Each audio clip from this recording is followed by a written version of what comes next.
¿verdad? Open Books, Open Minds, libros abiertos, mentes abiertas. ¿En qué está dirigido o hacia dónde está dirigido? En la lectura, ¿verdad? Entonces vamos a partir de la lectura guiada, pero desde diferentes herramientas que nos pueden favorecer esa construcción, ese entendimiento de lo que nosotros hacemos y recordarnos que esto es para todos, ¿verdad? Ya lo vimos con el subtema de arte. Eso quiere decir que el aprestamiento nos está sirviendo a todos, no importa si yo soy de prepri, si soy de primero, segundo, tercero o el año que esté sirviendo o facilitando. Lo que hace el aprestamiento es conectar, conectar con el proceso o el sistema neuronal, me hace conectar con los músculos, me hace conectar también con mi ser, ya decía Edwin Martínez, con el tema del universo, de la energía, ¿verdad? Que implica ese reconocimiento de en dónde me encuentro y cómo hacemos las cosas. Siempre les recuerdo la asistencia, ya alguien me había hecho una pregunta por ahí, yo les digo, siempre la marcamos en el chat de la sesión. Hoy voy a hablar un poquito sobre los rincones de aprendizaje y la lectura guiada número 1. ¿Cómo registramos nuestra asistencia? En el chat de la sesión, si ya lo hemos hecho, pues ya estamos tranquilos. Si alguien hace falta, pues les voy a pedir que lo hagamos. Colocamos nuestro nombre, el nombre de nuestra escuela y la región o departamento en donde se encuentra. Para hablar de los rincones de aprendizaje, es importante tener ese esquema, ¿verdad? Mental de cómo es mi clase, cómo es mi salón, si yo comparto jornada o no comparto jornada, ¿verdad? Si yo puedo tener materiales o no, si los tengo que estar acarreando, es decir, los llevo y los traigo. Un rincón de aprendizaje va a ser un espacio que se organiza. Eso es. O sea, si yo tengo mi clase organizada, ya empieza a ser un rincón de aprendizaje toda la clase. Dentro de toda la clase, lo que vamos a hacer es desarrollar habilidades y destrezas. Por eso es que nosotros recomendamos que tengamos áreas, paredes, rincones, esquinas, ¿verdad? Mesitas, cajones, cosas específicas que nos hagan la construcción de rituales con nuestros niños. Y cuando decimos la construcción de rituales, lo que hacemos es eso, desarrollarles habilidades y destrezas en donde se les facilite la membranza. Yo ya les había dicho con anterioridad cuáles son los ejercicios básicos para las habilidades blandas: atención, memoria, percepción, intuición, y entonces toman decisiones. Si yo desde mi aula ayudo al niño a desarrollar esas habilidades y destrezas, el niño capta, el niño ya sabe que la maestra tiende a usar un peluche para hablarnos de valores, o mi maestro tiende a sacar papelógrafos cuando trabajamos mapas, o tiende a trabajar cuaderno cuando hacemos X y actividad. El niño lo que hace es configurar una rutina. Por eso es que los rituales son importantes, pero es importante por la rutina, el seguimiento de instrucciones. La primera vez probablemente estarán perdidos, pero gradualmente el niño va siguiendo el modelaje que se le va brindando. El niño lo que hace dentro de su salón de clases, y sobre todo si el maestro tiene habilidades y destrezas para cautivarle, va a tender a pensar que es un juego, va a tender a pensar que necesita una interacción, que el rincón lo que hace es que yo experimente y que yo descubra. Es decir, el rincón de aprendizaje lo que requiere es una acción. Como les digo, puede ser el aula completa o pueden ser los espacios, ¿verdad? ¿Qué sí se hace, qué no se hace en la pizarra, qué se hace o qué no se hace con los cajones, qué es lo que se hace o no con un mueble en particular? De eso se trata, que el niño lo configure. Hay algunas notas de referencia que tendríamos que considerar para los rincones de aprendizaje. La primera es que vamos a potenciar la necesidad y el deseo por aprender, porque una vez el niño configure un espacio, tiende a voltearlo a ver. ¿Qué quiere decir? Que si yo hoy no voy a trabajar sociales, el niño voltea a ver el área de sociales, por poner un ejemplo, si es que lo tuviéramos así como muy marcado, voltea a ver y no ve nada arriba. Pero ¿qué pasa si el niño eh, ve de la forma más sencilla el escritorio del maestro y hay cosas encima? ¿verdad? El niño automáticamente le genera curiosidad, le genera un deseo por aprender. El rincón de aprendizaje lo que va a intencionar es favorecer la autonomía del niño. Quiere decir que no solo implica el dónde está y qué tiene encima, sino que el niño se puede acercar, el niño puede tocar, el niño puede manipular. Por lo tanto, vamos a ayudar a la autorregulación y al proceso cognitivo. ¿Cómo lo hacemos? Con un seguimiento de instrucciones específico. Nosotros sabemos decirles a nuestros niños si vamos a sacar un material chiquito, si vamos a sacar un material más grande, si el material que vamos a utilizar puya, si el material que vamos a utilizar es muy suave y delicado, si se nos puede caer de las manos, si es rugoso, etcétera. Pero imagínense que nosotros trabajemos con libros. O imagínense que nosotros lo trabajemos con los cuadernos. Implica la forma en la que el niño se acostumbra a esa textura, a esa manipulación. Por eso es que cuando ustedes empiezan a trabajar con los recursos que tienen en sus propios salones, y no digamos si se les acompaña, si se les apoya, empiezo a tener esa posibilidad. ¿Esa posibilidad de qué? De generar zonas del desarrollo próximo. ¿Qué es una zona del desarrollo próximo? Diría Lev Seminovich Vygotsky. Vygotsky nos habla del aprendizaje social y él nos dice que hay tres momentos específicos. Una zona del desarrollo real, es decir, cómo nuestros niños están evolucionando de forma natural, cómo crecen, eh, cómo reconocen la higiene, cómo aprenden a hablar, a corregir su lenguaje, a compartir, a reconocer a los demás, a reconocer a su maestra, y pasan de el primer día de clases de no los conozco, no nos tratamos, no nos queremos, por decirlo de alguna manera, a más adelante generar identidad, generar grupo, generar pertenencia. Entonces, lo primero es la zona del desarrollo real, en donde se encuentran. Por eso es que todos los rincones de aprendizaje deberían de empezar con cosas que ellos traigan de sus casas. ¿Verdad? Cosas que para ellos signifiquen algo, que les permita hablar, que les permita reconocer. Puede ser comida, puede ser una foto, puede ser un libro, puede ser un cuaderno, puede ser cualquier cosa. Insisto, lo primero que hacemos es generar esa zona del desarrollo real. La zona del desarrollo real lo que hace es habilitar la curiosidad del niño, porque yo le voy a presentar algo que él no ha visto antes. Cuando yo le presento algo que él no ha visto, genero o aperturo una zona del desarrollo próximo. Es decir, yo me quiero acercar. ¿Qué pasa si yo les digo a los niños que hoy me pueden traer su mascota? Inventémonos, ¿verdad? Pero imagínense qué pasaría si yo tengo la clase llena de perros, gatos, loros, iguanas, ¿verdad? ¿O qué pasa si yo exploro con los niños y vamos a buscar insectos? ¿O qué pasa si yo exploro con los niños y vamos a buscar plantas? La zona del desarrollo próximo lo que hace es habilitar en el cerebro del niño la posibilidad de una nueva adquisición, de un nuevo reconocimiento. Aunque en sus casas tengan a ese perro, a ese gato, a ese loro, o que en su casa esté esa hormiga, esa cucaracha, esa mariposa, implica una forma distinta de acercarse.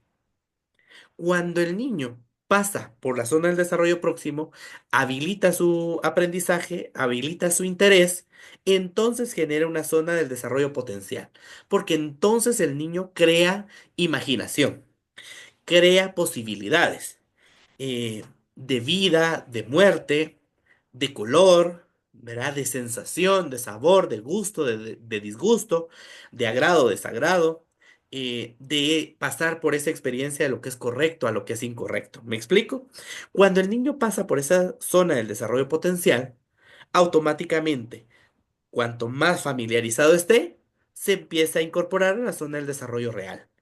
Y eso hace que pasemos de grado en grado. Entonces vamos a tener niños que tienen una zona del desarrollo real habilitada desde la prepri para las letras, pero otros van a estar más familiarizados para los números, otros van a estar más familiarizados para el material didáctico, otros van a estar más familiarizados para la actividad física. Gradualmente, la incorporación de los niños hace que evolucione. Esa zona del desarrollo próximo nos permite ampliar. lo que se sabe, nos permite identificar dónde se necesita la ayuda y nos permite también clasificar lo que no se sabe. Por eso es que en los sistemas de evaluación, les decía yo en su momento, aprendemos a que la corrección no es de sanción, la corrección es eso, de corregir, de que el niño se permita descubrir en dónde fue el error, qué fue lo que le pasó, por qué no reconoció la diferencia entre la C y la Z, o por qué esta palabra lleva tilde, o por qué en la lectura aquí tenía yo que poner una coma, un punto, dónde van las mayúsculas, dónde van las minúsculas, etcétera. Es decir, todo el aprendizaje parte de esto, parte de dónde el niño reconoce, porque eso es el aprendizaje. Lo que se sabe, pedir ayuda cuando se necesita y reconocer lo que no se sabe. De hecho, la educación formal gradualmente nos tiene que llevar a todas las zonas de lo que no se sabe. Cada vez que yo conozco algo nuevo, lo que tengo que descubrir es lo que conozco, en dónde necesito ayuda y todo lo nuevo que desconozco. Entonces, un rincón de aprendizaje, a partir de esto, lo que va a favorecer es un aprendizaje con sentido. ¿Qué queremos que tenga el niño? Contacto, experiencia e interacción. La idea está basada en algunos personajes. La primera es la teoría de juego con niños de Virginia Axline. Em, es posible que hayamos escuchado, tal vez no a Virginia, pero sí a Carl Rogers. Carl Rogers es un personaje que es conocido por la terapia centrada en el cliente en los niños. Es un personaje que trabaja en favor del humanismo, el existencialismo, en donde se nos dice que puede existir una forma de terapia que esté centrada en la persona. Él, su trabajo inicial lo hizo a través del arte. Entonces, inicialmente, antes de ser terapia psicológica, era una terapia educativa, era una terapia artística. La terapia artística era que yo le tengo que presentar recursos a los niños, como la plasticina, que es muy común o familiar para nosotros, em, en donde el niño pudiera crear sus propios personajes. Perdón, algunos lo que hacen es modelar algo que ya conocen, algo que ya han visto, otros simulan lo que está haciendo alguien de la par y luego empiezan a crear sus propias creaciones. Entonces, la terapia de juego con los niños de Virginia Axline lo que hace es eso, recordarme que son niños que están en proceso de aprendizaje, aunque sean grandotes algunos o aunque sean muy chaparritos otros, y que eso no los hace tener más o menos habilidades, simplemente los hace tener un cuerpo diferente. María Montessori hablaba de la acomodación en el aprendizaje desde un contexto familiar. Por lo tanto, cuanto más familiar sea mi clase, más cercano a su realidad se va a encontrar el niño. Y entonces, a partir de ese reconocimiento de lo que es común, esperado, coloquial, el niño quiere aprender, porque esta parte ya la conoce. Y entonces implica que si en mi casa el piso es de tierra y en mi clase el piso es de tierra, hay una forma de manipular ese piso. Pero ¿qué pasa si hay áreas de la escuela donde hay tierra y hay áreas de la escuela donde hay piso? ¿Qué pasa si en mi casa no hay agua, ¿verdad? O no hay sanitario adentro? Y en la escuela sí o no lo hay. ¿Me explico? Implica ese reconocimiento, esa forma de facilitar no solo la modernidad o la civilización, que a veces la entendemos así, sino que María Montessori nos dice, no, si usted va a iniciar un proceso de formación escolar, inícielo cuanto más familiarizado esté. Y entonces hacemos o proporcionamos herramientas o estrategias que estén acorde a sus realidades de vida. ¿Qué estaría haciendo un niño de mi comunidad a esta hora? Todos los niños de mi comunidad están en la escuela. Todos los personajes de mi comunidad a esta hora limpian. Todos los personajes de mi comunidad a esta hora van a traer agua. Todos los personajes de mi comunidad siembran, etcétera. Si nosotros incorporamos ese modelaje, el niño lo absorbe casi que de inmediato. Eso es lo que dice María Montessori. Obviamente lo que estamos buscando es un aprendizaje significativo, que eso es David Ausubel, ¿verdad? Pero él nos dice que tiene que ser un aprendizaje significativo y para la vida. Entonces, ¿qué es lo que vale más? La experiencia. Cuanto más contacto tenga el niño, cuanto más realista sea lo que está presentándosele, más cercano lo va a sentir y más fácil lo va a adquirir. Los rincones de aprendizaje pueden ser fijos, pueden ser desmontables o pueden ser rotativos. Era lo que les decía, ¿verdad? Mi clase puede estar, es mi clase, nadie se mete después de la hora, ¿me explico? Pero ¿y qué pasa si yo comparto jornada? ¿O qué pasa si yo tengo otros escenarios, ¿verdad? ¿Y qué pasa si hay carrera universitaria los fines de semana, etcétera? Lo que hacemos nosotros es ese reconocimiento de la responsabilidad que tengo yo con mis materiales y la responsabilidad que los niños aprenden a tener. Yo he visitado escuelas en donde hay niños responsables para la entrega de recursos, hay niños responsables para la recepción de los recursos, hay niños responsables para el orden de sus compañeros, etcétera. Si nosotros aprendemos que mis recursos pueden estar fijos, desmontables o rotativos, nos podemos enfocar desde el espacio hasta los recursos, ¿verdad? Entonces es con mi realidad, lo que yo tenga. Y si no lo tengo, pues lo busco, ¿verdad? Lo favorezco, lo intenciono. De la misma forma he tenido escuelas en donde me ponen un petate, ¿verdad? Afuera de su aula, me ponen un mantel y entonces me clasifican los libros. Lo que hace el maestro es favorecer ese contacto y esa experiencia en función de sus espacios y de sus recursos. Yo sé que, ¿verdad? Puede ser que las imágenes son exageradas, pero a nuestra versión, ¿verdad? A nuestra versión, ¿qué pasa si yo pongo cojines? Pasa si yo pongo estante? ¿Qué pasa si yo tengo un asistenciero?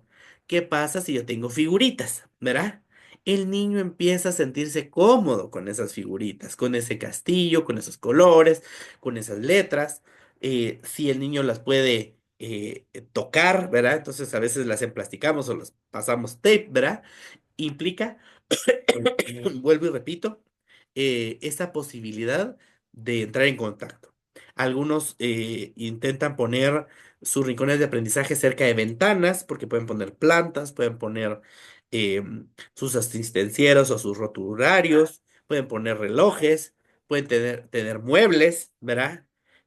Basurero, etcétera. Es decir, yo lo que quiero no es que digan, ay, hijo de la gran, ¿verdad? Esto suena a colegio privado, sino más bien a que me abre la posibilidad de decir dónde yo podría colocar mi espacio y cómo ese espacio le hace al niño sentirse más cómodo, ¿verdad? Esa representación de las mesitas. Insisto, ¿verdad? Porque a veces vemos la imagen y me suena a preprimaria, pero no, ¿verdad? Me suena a todos. Lo que pasa es que a veces lo hemos perdido, ¿ah? Resulta que en la primaria ya queremos que en tercero primaria hagan de todo y no es cierto, ¿verdad? Y nuestras estadísticas nos lo están demostrando. Entonces, ¿qué sucede? No, yo me recupero y me recupero y me recupero y me recupero y me recupero y llevo al niño a que se siente en el piso, ¿verdad? Que escuche, que hayan personajes. ¿Qué pasa si hay un peluche que es el que les lee? ¿Qué pasa si hay un peluche que es el que les hace preguntas? ¿Qué pasa si hay un material en donde ellos pasan escribiendo? ¿Qué pasa si ellos tienen un cuaderno en donde llevan un diario de qué fue lo que leyeron hoy?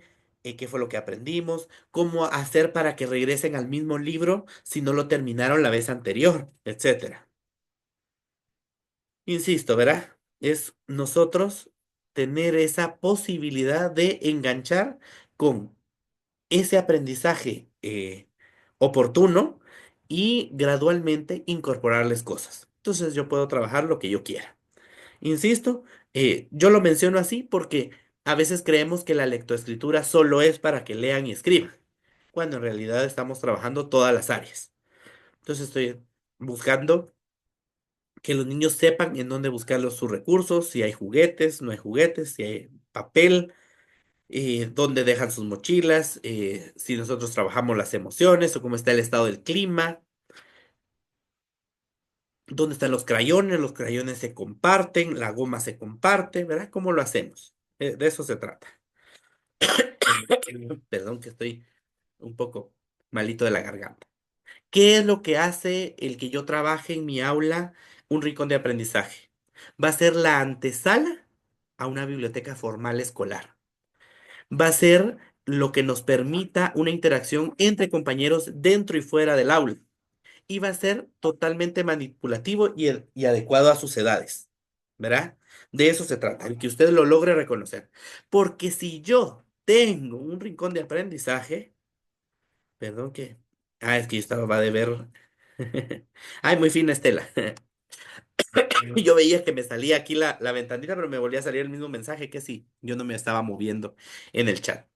Eh, si nosotros les enseñamos esto a los niños, automáticamente ellos se empiezan a preparar para la etapa siguiente. ¿Qué es lo que yo les he insistido, verdad? Si yo trabajo con el niño, esas zonas del desarrollo próximo, y le estoy enseñando la ortografía, la caligrafía, la gramática, cualquier componente, ¿verdad? De lectura y escritura en particular, pero puede ser en todas mis clases, porque todas mis clases dependen de una buena instrucción, ¿verdad? Y una buena instrucción va a depender de la lectura y la comprensión que ellos tengan. Entonces, si yo trabajo esto, le habilito al niño esa posibilidad de lo que viene en su futuro. Ellos ya saben qué es manipulable, qué no es manipulable, cómo se tienen que cuidar las cosas, cómo se tienen que respetar, por qué es que no me puedo robar las cosas, ¿verdad? Del aula, porque le va a servir a otro niño, etcétera. O sea que yo puedo tocar diferentes temas gradualmente. Algunos datos relevantes son importantes para la lectura guiada, porque la guía inicia con lo visual, con dónde yo voy a obtener el recurso. Vamos a implicar en tres momentos. ¿Cómo hago yo para que exista un antes? Se los preparo, se los digo días antes, les enseño dónde va a ser el lugar, o ellos ya conocen cuál es el lugar, pero les digo, el próximo jueves, ¿verdad? Vamos a encontrar algo arriba de la mesita, o vamos a encontrar algo en tal tapete, ¿verdad?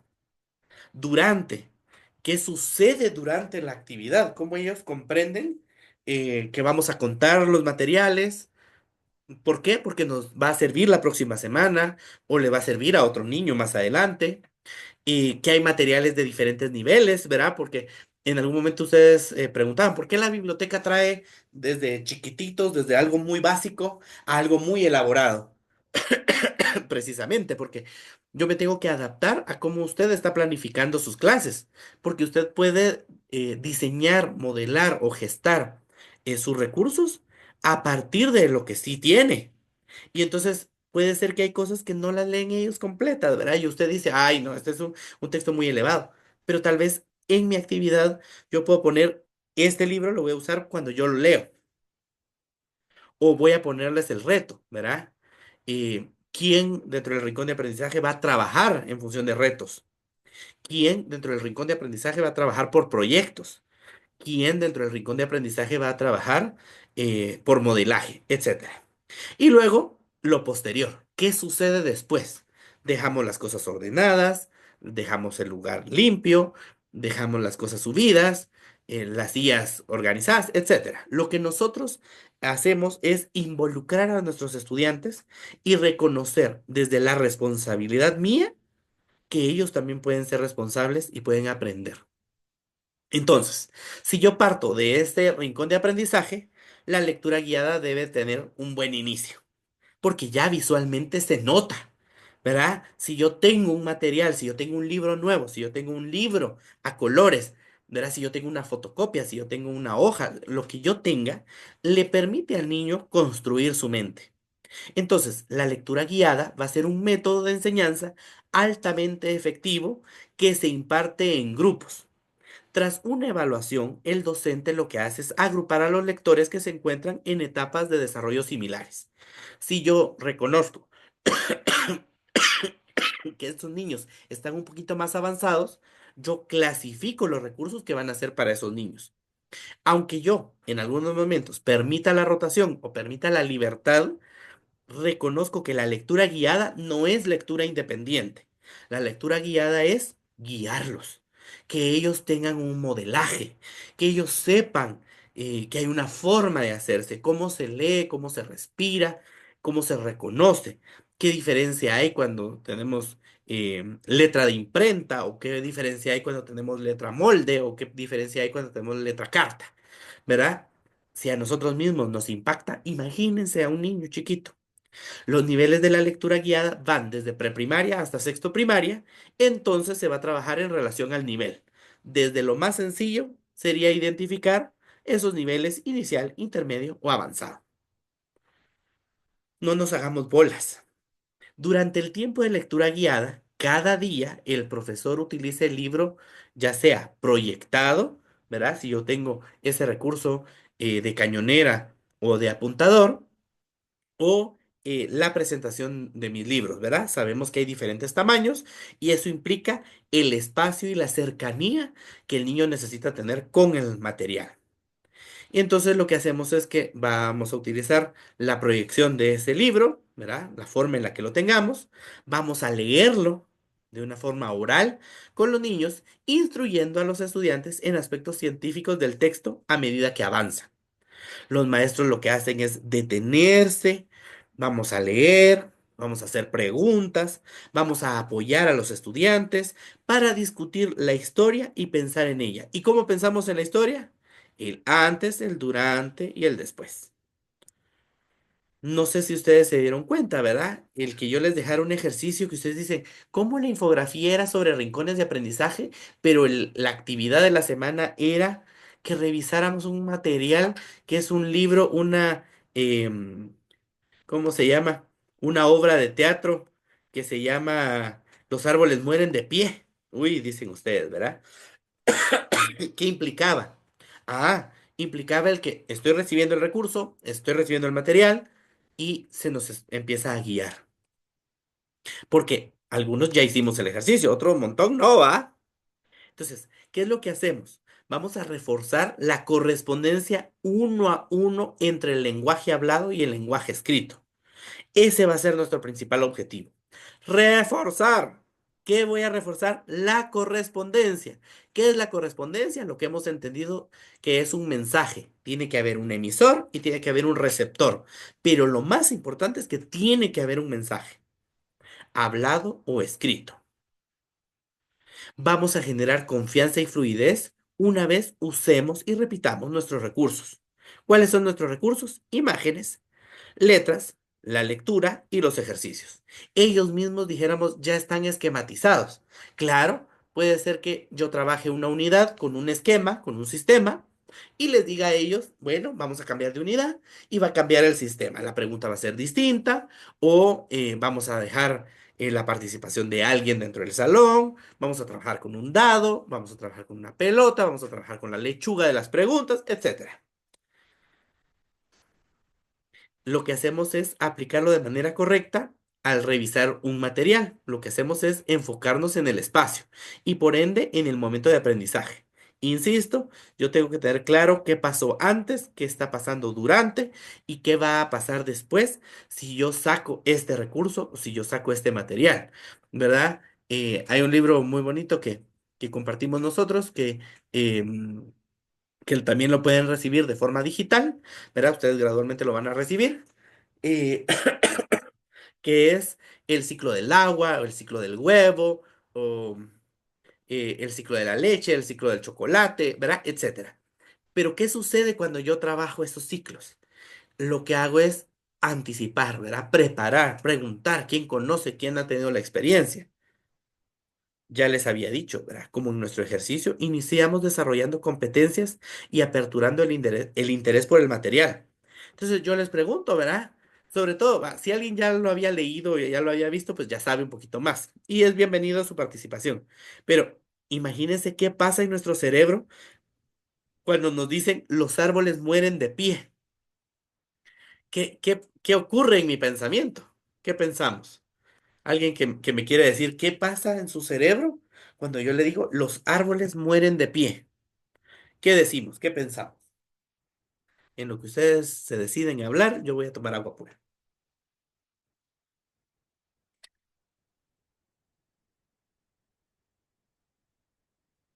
¿Qué pensamos? ¿Qué sentimos? Hola, buenas tardes. ¿Qué tal, Jovita? Gusto en saludarte. Pues cuando yo escuché el título, me imaginé, porque yo me imagino mucho las cosas, ¿verdad? de que sí es un ejemplo para nosotros, ¿va? Si yo dijera, bueno, un árbol, aunque se esté muriendo, no cae. Entonces dice, los árboles mueren de pie porque realmente pues el árbol está parado, ¿verdad? Y tiene fuerza, tiene vigor. Entonces nos da un ejemplo de cómo nosotros no que tan fácilmente caigamos, ¿verdad? Sino lo que nos quiere decir es una metáfora, ¿verdad? De que tenemos que ser fuertes y así como un árbol siempre va a estar firme, ¿verdad? A menos que lo Ajá. vayan a botar de otra manera, ¿verdad? Pero por eso es que dice los árboles mueren de pie porque están siempre con una fortaleza que aunque estén muriendo, están rectos. Muy bien, interesante, ¿verdad? ¿Qué pensamos los demás? Perdón. ¿Qué sentimos los demás cuando escuchamos los árboles mueren de pie? Bueno, buenas tardes. Ajá, Silvia. Buenas tardes, doctor. Fíjese que, bueno, si ya hablando de estos temas, ya en la edad en que estamos o el nivel en que estamos, pues se sobreentiende de que los árboles, hasta los árboles pueden morirse por Ajá. si no logran tener agua o respiración o fuerza o vitaminas. Ahora, viéndolo desde una percepción de niño o niña, pues yo ya me hice esa idea en la mente de un esquema donde todos los árboles ya están grises, ya están anaranjados y ya no hay Ajá. vida, hay mucha tristeza, mucho dolor. Entonces, o sea, los niños no van a lograr ellos entender un conocimiento muy significativo y profundo, ¿verdad? Ellos lo que pueden hacer es tener un conocimiento así como previo y esquematizar muchas cosas en la mente, porque los niños son muy curiosos y muy imaginativos. Ellos empiezan a imaginar y relacionar su mente con lo que han visto, con, por ejemplo, caricaturas o con lo que pasa en la vida real. Entonces, yo en ese momento, cuando usted dijo de que los árboles se mueren de pie, o sea, wow, o sea, todos los árboles ya están sin hojas, anaranjadas, los Ajá. árboles anaranjados, grises. Entonces, Entonces, eso es lo que ¿verdad? se me Entonces viene a quiere la decir que mente. con la imagen, ¿verdad? Hay algunas que representan más lo que tú estás diciendo, ¿verdad? Así es. Muy bien, muchísimas gracias. Erika, ¿querías participar? Sí, licenciado, buenas tardes a todos. Pues cuando usted colocó esa frase, los árboles mueren de pie, pues lo primero que se me vino a mí fue cómo nosotros pues influimos en que una plantita pues pueda desarrollarse, el cuidado que le podemos brindar y pues lo asimilé también con el proceso de aprendizaje con los niños, ¿verdad? Ellos son como una semillita dependen de nosotros un 50% diría, porque siempre recordando que la educación es tripartita, ¿verdad? Siempre con el apoyo de los Ujú. padres de familia y pues que nosotros les inculquemos ese amor por la lectura, que le inculquemos ese, ese hábito realmente para que ellos puedan empezar desde pequeños. En mi caso yo tengo primer grado de primaria, cuando los niños vieron los libros, yo se lo expresaba ahí en mi texto escrito, los niños Ujú. pero de verdad una emoción. Miraban las portadas, yo trabajo con niños varones y pues venían libros así como de dinosaurios y ellos estaban así como que emocionados y entonces están incentivados por Ujú. querer aprender a leer y en el proceso de lectoescritura ya vamos ahí. Con todo el esfuerzo, ellos tienen una meta y la meta pues es leer esos libros, tenerlos y pienso que esa frase sin duda alguna de los árboles mueren de pie, pues me reflejó a mí ese proceso de cómo nosotros como docentes, pues también podemos hacer que los niños, ¿verdad? Sean esas plantitas que puedan estar siempre firmes y sobre todo producir, ¿verdad? Muy fina, Erika. Es interesante, ¿verdad? Es como que yo no he leído el libro y empiezo a preguntarme quién es el autor, hay un traductor, hay un ilustrador del libro, ¿verdad? Porque yo empiezo a trabajar con el material, ¿verdad? Y entonces uno empieza a decir, ajá, y qué encuentro? ¿Verdad? ¿Qué veo? ¿Qué me hace sentir? ¿Ven que es el previo a saber de qué se trata el libro?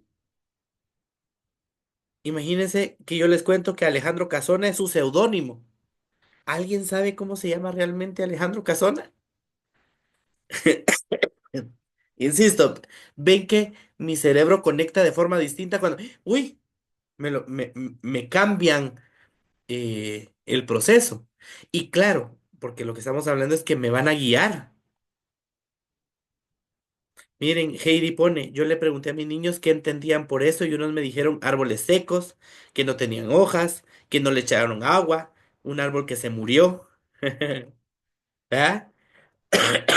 Insisto, es un proceso en donde nosotros construimos y favorecemos el aprendizaje. La historia es o me parece de ficción o de no ficción. Se vale equivocarnos. ¿Qué pensamos? ¿Los árboles mueren de pie? ¿Es una ficción o es un libro de no ficción? Lo pueden escribir en el chat también, ¿va?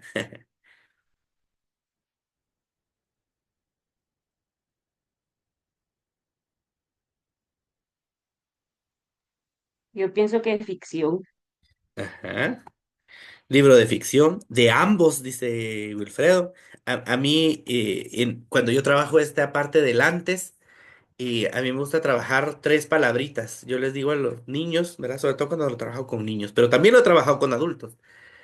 Yo les pregunto a ellos si su libro es un espejo, o sea, me permite verme a mí, si el libro es una puerta, es decir, me permite entrar a conocer un tema, o si el libro es una ventana, ¿verdad? Y cómo el texto me permite conocer, tal vez no tiene nada que ver conmigo, em, pero me abre una posibilidad de entender qué pasa si yo no sé nada de vacas, ¿verdad?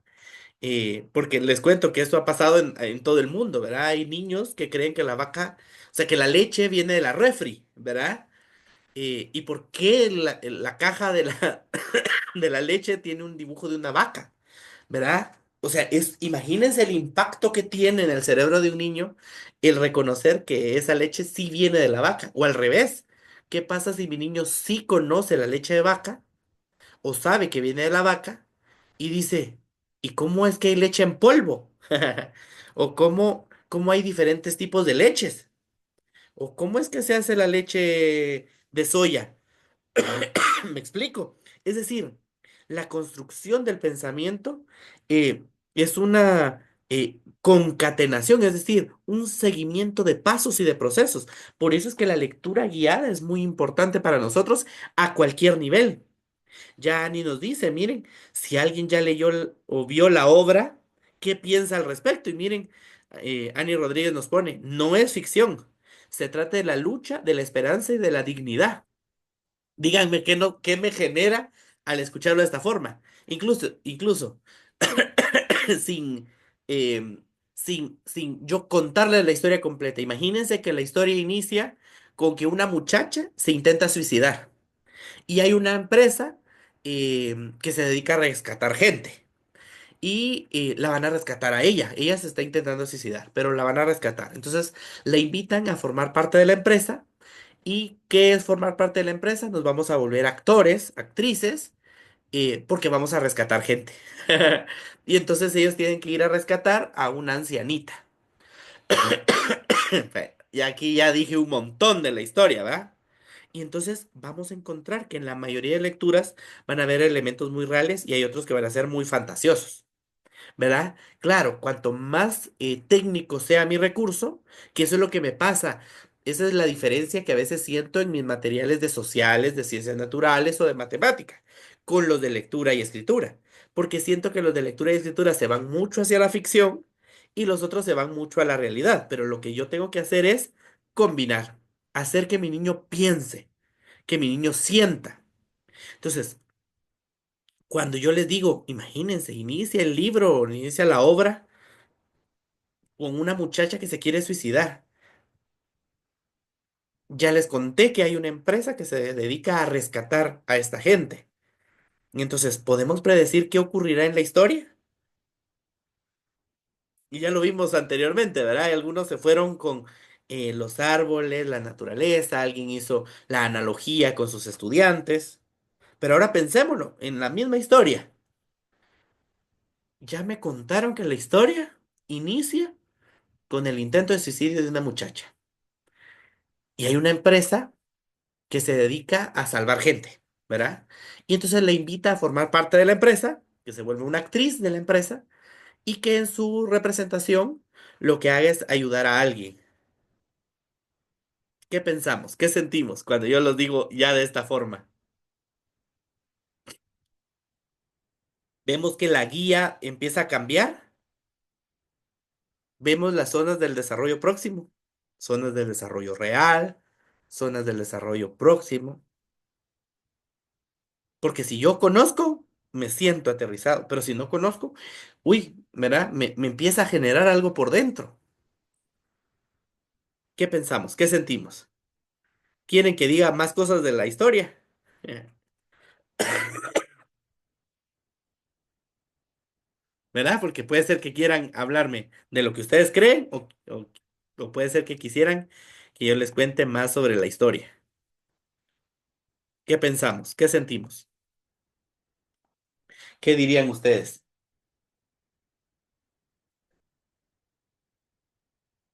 ¿Hacia dónde nos lleva la mente? Imagínense que a ella la rescataron, ¿verdad? Veamos qué dicen por acá. Miedo, dice Marina. Que sepamos más de la historia. Les cuento que no, no es de miedo la historia. Es bastante graciosa, de hecho, porque los actores, imagínense, tienen que intentar rescatar a alguien, ¿va? Entonces van a cometer un montón de errores. Entonces la obra de teatro se la pasa con que los actores están metiendo la pata todo el tiempo, porque ellos no saben la historia real de la persona.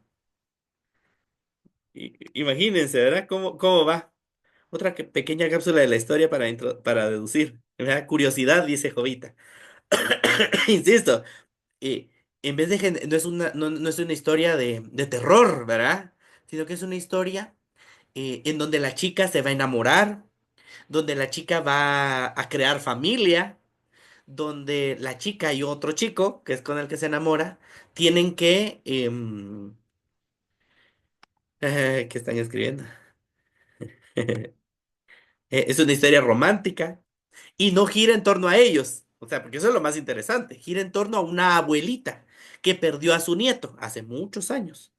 Y el abuelo, ¿verdad? O la familia piensa que la abuela no puede morir sin haber visto a su nieto, que se fue, ¿verdad? Peleado con la abuela hace muchos años. Y entonces, imagínense que es que llegue el nieto con su prometida a la casa. Vemos cómo la construcción de nuestro pensamiento genera palabras, genera ejemplos que me hacen asumir algo. Eso es la lectura guiada. El abrir el mundo de los niños y paso a paso darles una consecución.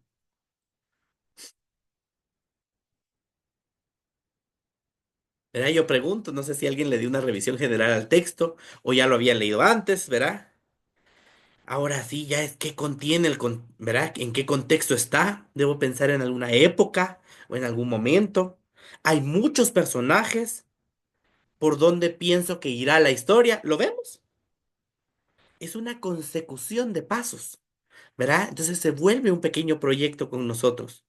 El que yo vaya a contar sobre los dinosaurios, o si yo voy a contar sobre la civilización maya, o si yo voy a contar sobre Luz Carlemal, o si yo voy a contar cualquier cosa, me explico.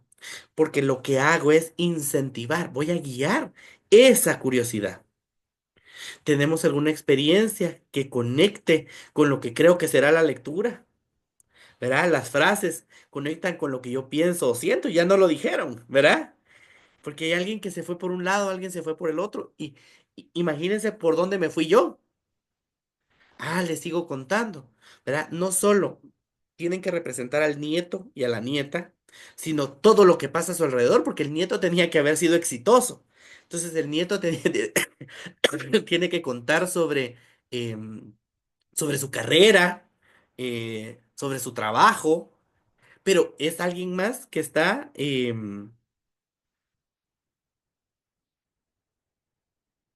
solo que alguien apachó algo por aquí. De inteligencia artificial. Voy a denegar. Em, no sé si me doy a entender. Bah, sigo avanzando en la historia y ellos, dijéramos, tienen que contar su historia de amor, pero la chica y el muchacho no se conocen. Si no les digo, pues, qué estaba pasando en la vida de la chica porque se quería suicidar. Termino esta breve historia de Los árboles mueren de pie con que casi por terminar la obra, la abuela les dice que ya sabe que ellos no son su nieto ni su nuera, ¿verdad? Todo el tiempo. Pero que para ella ha sido tan divertido jugar con ellos, porque ella les empezó a hacer preguntas y les decía, ¿y te acuerdas que pasaba esto? ¿Y tú cómo lo viviste? Y ella los va apoyando todo el tiempo para que tengan la confianza de ellos decirle que no son los personajes, ¿verdad? Y que ella los va a querer como una nieta, como un nieto. Y entonces, ¿verdad? Va a terminar la obra diciendo ella, ¿verdad? Que ella va a morir como los árboles, de pie, ¿verdad? Que ella no iba a sufrir su etapa final, sino que ella se la estaba disfrutando porque ella veía que todos estaban preocupados, todos los que sí eran reales, estaban preocupados porque ella tuviera un final feliz. Y entonces que ella en realidad era feliz, ¿verdad? Linda la obra de teatro. Es chiquito, les juro que el libro es chiquitísimo. Uno cuando lo ve así, ay, es un libro, pero es bastante chiquito que uno lo puede trabajar. Claro, por el tema del suicidio o el tema del noviazgo, pues uno dice, pues, no, no para niños más chiquitos, sino que un poquito más grandes, ¿verdad? O uno adapta, ¿verdad? Que la chica estaba muy triste, cosas así. Y no sé si lo ven, ¿verdad? Veámoslo, hagamos el ejercicio con poemas que suenen como canción. ¿Alguien ha escuchado la canción La Patita de Cricri? ¿Alguien se la sabe? ¿Alguien dice? ¿Y qué me llama la atención de la canción? Pues porque lo importante es no solo cómo descubro el poema, ¿verdad? Lo que es, Gabilondo Soler escribió, sino que me permita a mí ese reconocimiento, ¿verdad?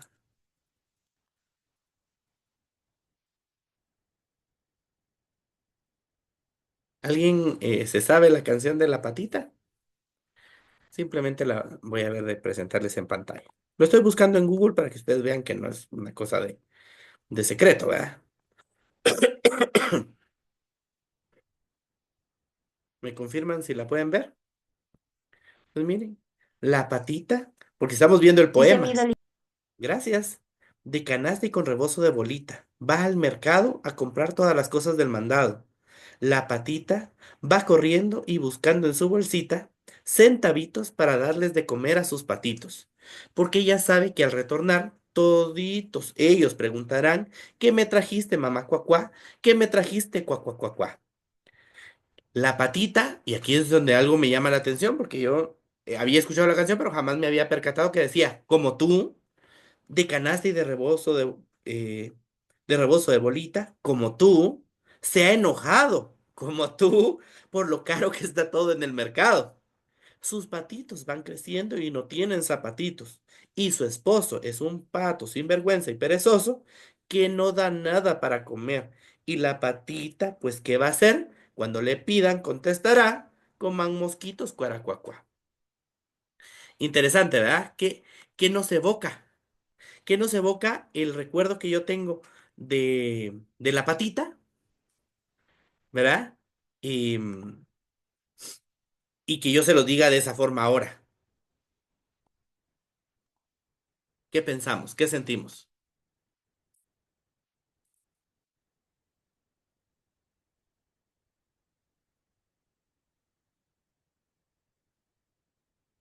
¿Cómo lo vemos? ¿Qué pasa por nuestra mente? Creo que no estoy compartiendo pantalla. Voy a compartir otra vez. ¿Qué pensamos? Ay, se me fue. Se me fue mucho. Si lo hiciéramos con reloj, ¿no marcas las horas? ¿Qué pasa en nuestro cerebro? ¿Qué pasa en nuestra mente? ¿Verdad? La conecto esa canción con el amor, la conecto la canción con una pérdida, no conecto con la canción, me gusta la versión de tal cantante, etcétera. Eso es lo que yo quiero que ustedes puedan ver. Los recursos pueden ir variando.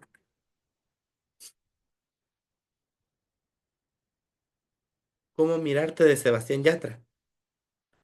Miremos aquí. Me recuerda a mi primaria, la dramatizamos, dice él, Annie, ¿verdad? Entonces, ven que nuestros recursos, ven que nuestras estrategias sí están.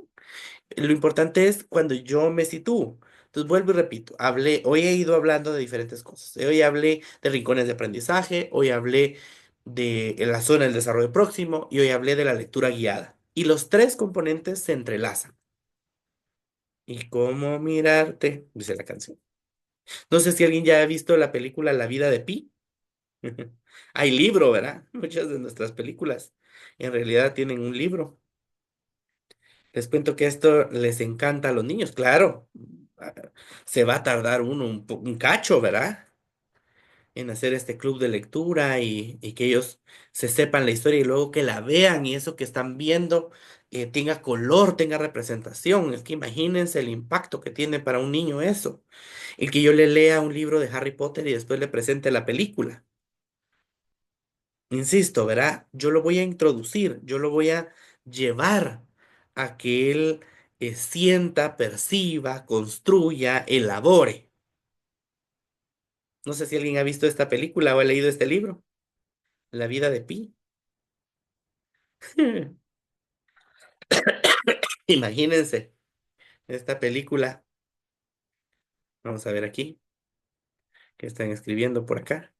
Que ya como adultos esa canción habla de un problema de familia, donde el pato papá es un desobligado, de niños solo me recordaba que de una patita que iba al mercado feliz con su canasta. Es que, insisto, lo vemos, porque la lectura tiene que ver más con la comprensión que con lo que se nos presentó.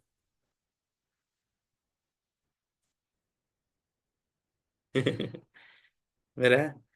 Hace algunos añitos, como unos 10 años tal vez, se puso de moda, ¿verdad? La vida de Pi.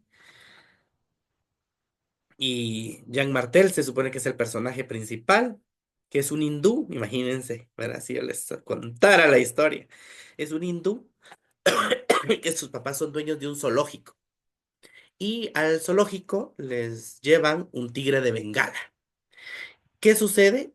Cuando están llenando los papeles, porque son hindú, se confunden. Entonces, en vez de colocar el nombre del animal, que es un tigre de Bengala, colocan el nombre del cazador, de quien lo estaba llevando. Y entonces el cazador se llama Richard Parker. Y entonces, ¿qué impacta? ¿Verdad? ¿Qué impacta en la historia? Imagínense que, primero es un niño Jean Martel, pero me va a contar la historia de Pi.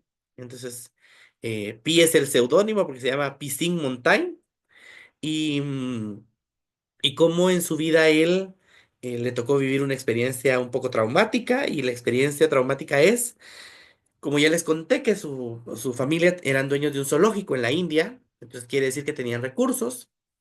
Su mamá tenía religión, pero su papá era ateo y con tal de que él generara criterio propio, los papás le dejaron la oportunidad de que él eh, tuviera la religión que él quisiera. Entonces, él es una persona que tiene tres religiones, ¿verdad? Y en la misma historia le cuentan a uno que más adelante él se vuelve un profesor de universidad y que habla de las religiones. Pero en su historia, lo más impactante es que viene una recesión en la India y ellos venden el zoológico a Canadá.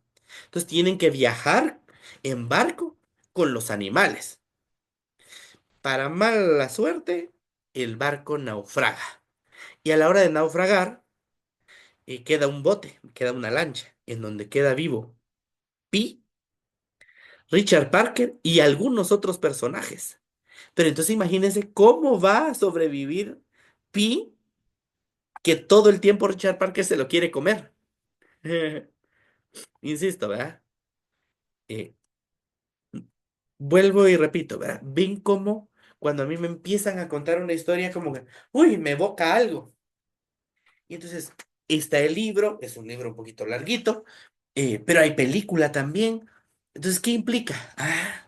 una forma en la que cómo él representa a cada personaje, una forma en la que él nos permite descifrar sus conversaciones en su momento con Dios, porque partimos de que él tenía tres religiones, es sumamente interesante. Insisto, ¿verdad? Lo que yo quiero que vean es cómo la estimulación nos permite a nosotros construirnos. No sé si alguien tiene alguna pregunta.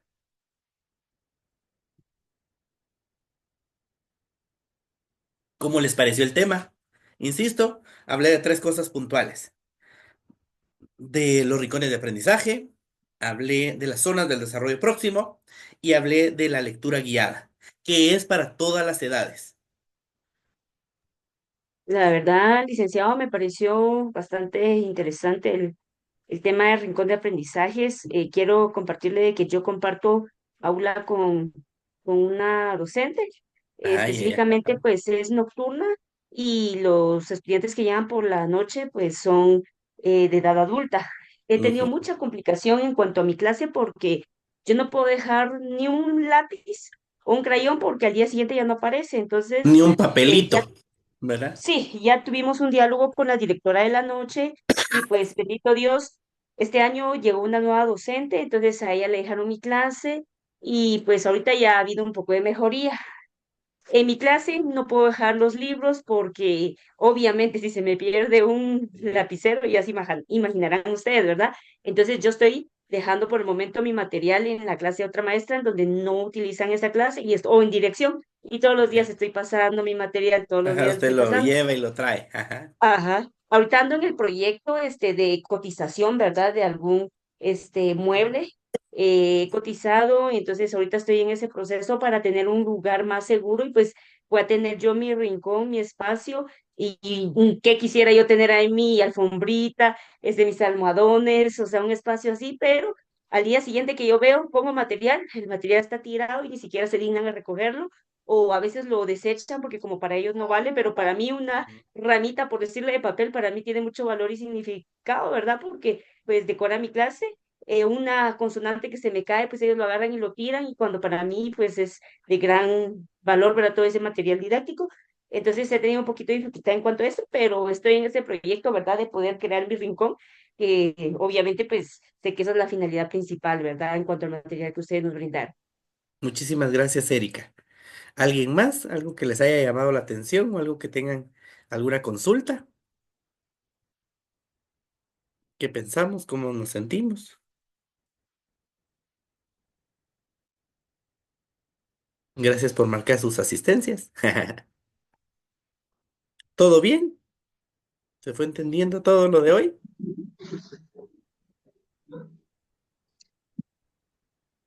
Ani, ¿prendiste tu micrófono? Sí, solo para comentarle la reacción de mis niños en cuanto a los libros. La verdad que se sintieron muy felices. Yo les doy la oportunidad de escoger un libro diario para que yo se los Ujú. pueda leer y eso los motiva. E incluso saben el orden, quién ya escogió y quién sigue y ¿Quién todos ya los lo días leyó? los motiva. Ah, Ujú. Y son niños de primero, por lo tanto no saben leer, entonces yo les leo el cuento todos los días. E incluso ellos revisan la caja y ya tienen en mente qué cuento quieren que yo les cuente. cuando Y la llegue su verdad es turno. muy, ajá, cuando llegue su turno ya saben qué libro quiere que yo les cuente. Y la verdad es muy, Ujú. muy interesante ver cómo los motiva a escuchar historias nuevas. Espacio, aún no los tengo, todavía los tengo en caja, pero ando viendo, pensando la manera de cómo ubicarles un espacio bonito para que se vean los libros también. Muy fina. Como les decía, cada quien vamos a hacerlo a nuestra versión, a nuestra realidad. Pero, ¿qué impacto tiene cuando el niño se acerca? ¿Qué impacto tiene con lo que dice Ani ahorita, verdad? Yo los pongo a escoger, entonces cada niño ya sabe quién ya pasó, ¿verdad? Si ese libro ya lo vimos, si ese libro no lo hemos visto, cuál voy a escoger. Insisto, ¿ven que eso es modelaje? ¿Eso es lectura guiada? Claro, si ahora ya nosotros como maestros le agregamos componentes, hacemos que el niño aprenda a leer correctamente, situándonos en todo. Porque, insisto, ¿verdad? ¿Cuántos de nosotros nos habíamos fijado en los autores de los libros? ¿O cómo se dirá ese nombre? Es un nombre. árabe, es un nombre latino, es un nombre americano. ¿Verdad? ¿A qué suena? Pero les puedo prometer que, así como la maestra nos contó en su momento que ella había dramatizado el reloj, no marques las horas, es una experiencia que jamás se le olvida. Entonces, el proceso está ahí, en generar nosotros esa repetición, esa forma de situar al niño para que aprenda. No sé si alguien más quisiera compartir algo al respecto, o alguna duda, algún comentario.